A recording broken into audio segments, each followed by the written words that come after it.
Hi y'all, it's Elizabeth, and today I'm going to be showing you how to work these three problems.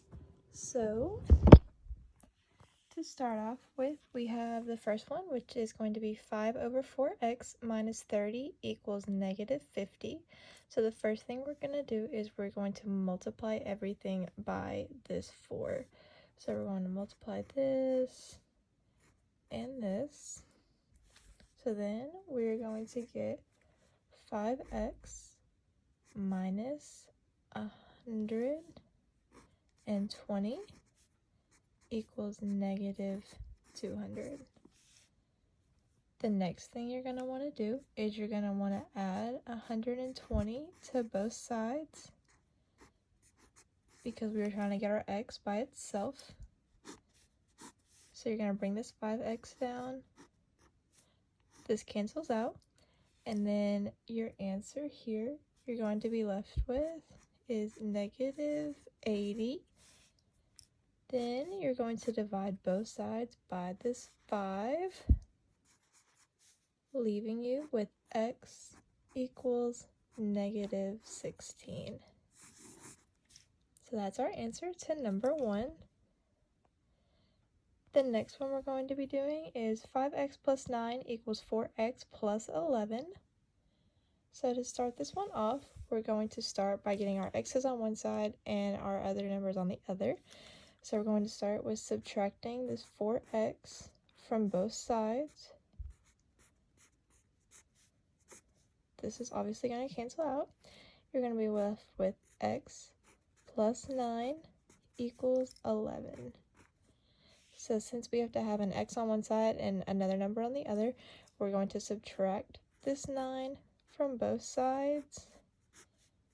The x is going to come down and it's going to equal 2. So x equals 2 is our answer to number 2. And our last problem is going to be 7 minus 4. 3x minus 10 equals negative 61.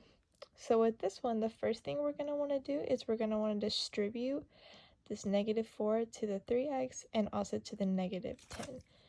So I'm going to go ahead and bring this 7 down. So negative 4 times 3x is going to be negative 12x. And then negative 4 times negative 10 is going to be positive 40. And it's all going to equal negative 61. The next thing that we are going to do is we are going to combine the 7 and the 40 because they are like terms and we need to combine our like terms before we move anything else. So simply 7 plus 40 is going to be 47. You're going to drop this negative 12x down. It's still going to equal negative 61. The next thing we're going to do is we have to get our x's on one side and our other numbers on one side. So we're going to subtract this negative, or this 47 from both sides.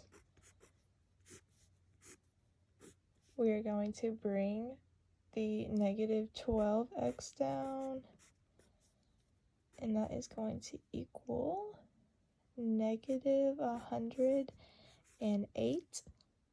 The last thing we're going to do is we're going to divide both sides by negative 12. And a negative will cancel out to make a positive. So therefore, x equals 9. So for problem 1, we had x equals negative 16. Number 2, we had x equals 2. And number 3, we had x equals 9.